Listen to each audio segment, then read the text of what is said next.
Boom. So what's up sa inyo mga chono? So nandito na tayo. So ano bang gagawin natin ngayon? Eto na. Boom, mag-unbox tayo. Actually na-unbox na natin to, no? So bumili tayo ng chip booster. Compressed air, guys. Bumili tayo. At yun nga. Bala ko sana lalagay ko siya dito eh. Kaya lang di pala pwede. Ang pinaka main purpose ito, guys, is eto na nga, ipapakita ko sa inyo. Wait lang. So guys, eto na. Pagod na ako ah. Ang main purpose talaga ng blower natin is ito. Panlinis talaga siya ng air filter natin, no? Para every time at pagkatapos natin maglaro sa Desierto is malilinis natin kaagad yung ating filter. Kasi actually yun yung recommend ni AM Wrangler, no, dito sa filter ito or any filter man na ginagamit natin, no. So pagkatapos talaga maglaro, kailangan i-compress air yan. Kahit naman siguro hindi siya tanggalin, pero mas maganda tanggalin siya. At saka ito pala yung purpose nung kung bakit binili ko to, dahil itong filter natin malaking bunganga niya, so pwede nating ipasok yan dito. Yun. So makikita nyo guys kung gaano kalakas itong air compressor na to, air compress jet air compress na to.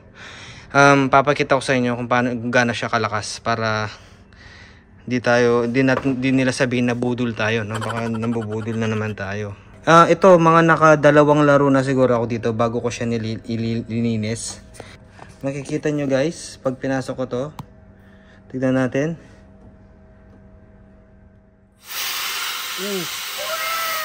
Kita nyo yun guys. Kita nyo yun kung gaano ka-effective yung ano natin. Wait lang, zoom natin ha. Tignan nyo.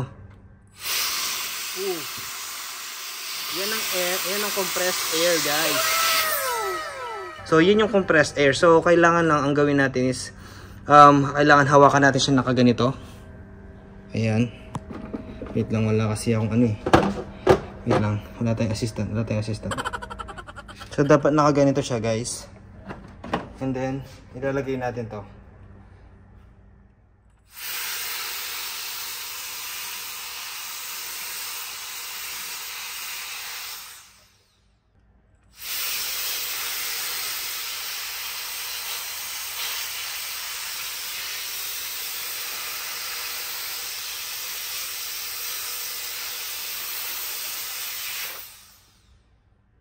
So yun lang guys, no, ang ating video na to. Napaka quick test and quick unboxing ng video na to. So ang pinaka main purpose talaga nito is for cleaning the air filter, dahil ang air filter natin is mas magandang malinis siya para mas lalong tumagal ang ating engine.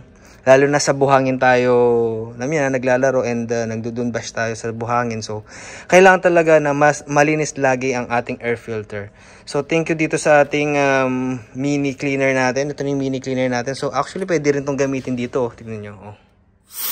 Boom! Yun o. Yun o. So, may pang duster din tayo. Actually, ginagamit ko din to sa ano eh. Ginagamit ko din to sa loob ng sasakyan ko. Pagka sobrang ano na siya, sobrang buhangin na siya. So ito lang yung ginagamit ko guys, dahil naka leather seat ako, and then alam niyo man yung loob ng FJ. So ano siya, plastic covered siya. So madaling bugahin ang dust.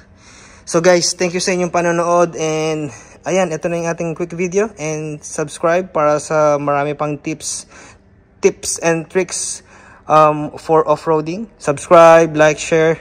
See you. Bye-bye.